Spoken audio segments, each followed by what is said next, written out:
It's nice to look in the architecture magazines and see the rich people who have 5,000 square feet, but that's not our reality. I'm very interested in the everyday life of normal people and what they do and what traces they leave.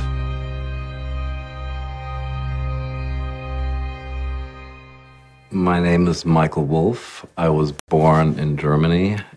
I worked for many years as a photojournalist. And then in 1994, I moved to Hong Kong, where I still live today. From 1994 until 2003, I was spending 6 months out of the year in mainland China, traveling all around doing various topics.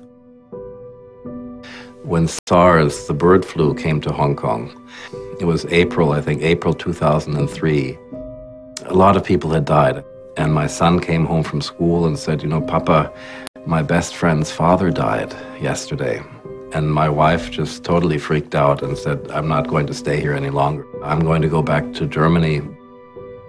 And I suddenly realized, oh my God, I'd lived in Hong Kong for 9 years and I'd never photographed the city. And I felt so guilty living in this incredible megacity, and I never photographed it because I was always busy with my job, and then I'd come back to Hong Kong and then I'd edit it and then I'd go on to the next job. And that was a wonderful time. I wasn't afraid of SARS.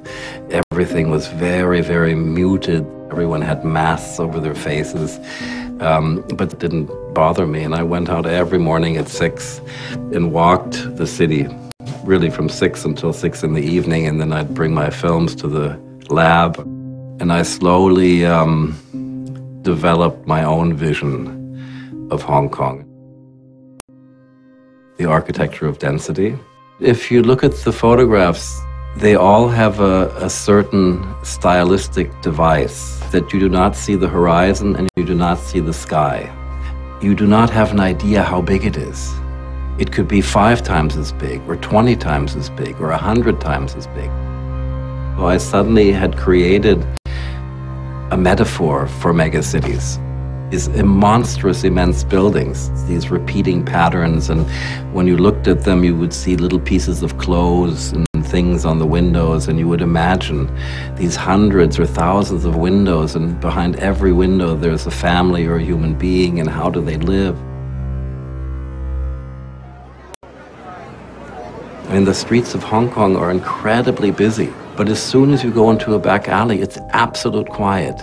And in any other city in the world, Berlin, New York, Sao Paulo, I would never go into a back alley because they have this feeling of danger, you know, people can hide there and you might get robbed. But in Hong Kong, I never had that feeling.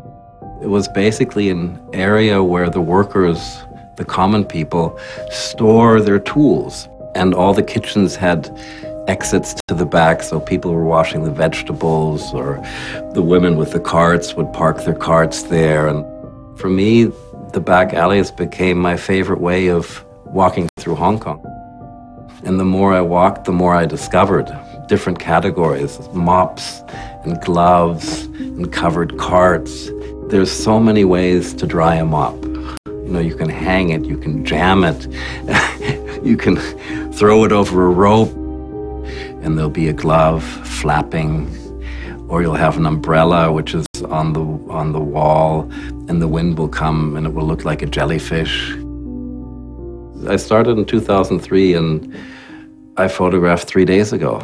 And every time I go there, I always find something which I haven't seen before, even after 13 years.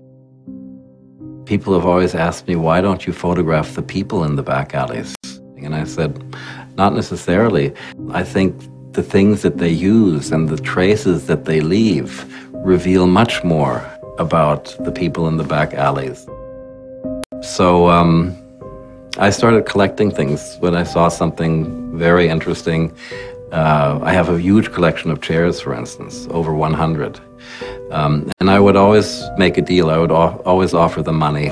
Usually offer them 500 Hong Kong dollars. It's an enormous amount of money. But for me, you know, it could be worth 100,000.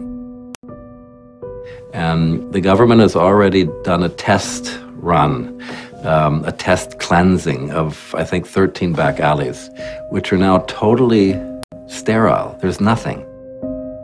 One of the things photography is really, really well suited for is documenting things. I see it a bit as my mission to document things in Hong Kong which are vanishing, which are disappearing, primarily through urban renewal.